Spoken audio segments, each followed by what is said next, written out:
ان الحمد للہ والصلاۃ والسلام علی نبی۔ نور وحی ناظرین میں سے ایک نے سوال کیا کہ خصی مینڈے یا بکرے کی قربانی کرنا یہ کیسا ہے؟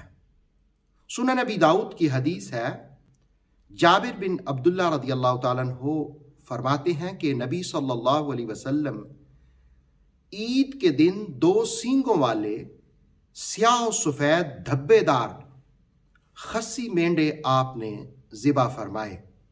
اور سنن ابن ماجہ کی روایت جو حضرت ابو ہریرہ رضی اللہ تعالیٰ عنہ سے ہے، اس میں یہ ہے کہ اللہ کے رسول صلی اللہ علیہ وسلم جب قربانی کا ارادہ فرماتے تو بڑے موٹے سینگ والے سفید تو سیاہ دھبے دار خصی مینڈے خریدتے، ایک امت کی طرف سے اور ایک اپنی اور آل کی طرف سے آپ قربانی فرمایا کرتے تھے۔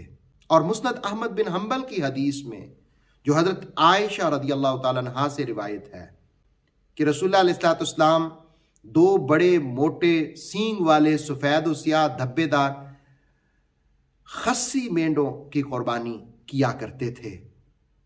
اور فتاوی عالمگیری نے یہ بات لکھی کہ خصی بکرے کی یا مینڈے کی قربانی کرنا افضل ہے، لِأَنَّهُ أَطْيَبُ لَحْمًا كَذَا فِي الْمُحِيطِ۔ محیط میں بھی یہ بات موجود ہے کہ ان کا گوشت زیادہ عمدہ ہوتا ہے، تو عمدہ گوشت والے جانور کی قربانی کرنا یہ افضل ہے، فلہذا خصی مینڈے یا بکرے کی قربانی کرنا یہ افضل ہے۔ لیکن اگر دوسرا بھی ہو تو اس کی قربانی بھی ہو سکتی ہے، نر اور مادہ دونوں جانوروں کی قربانی ہو سکتی ہے۔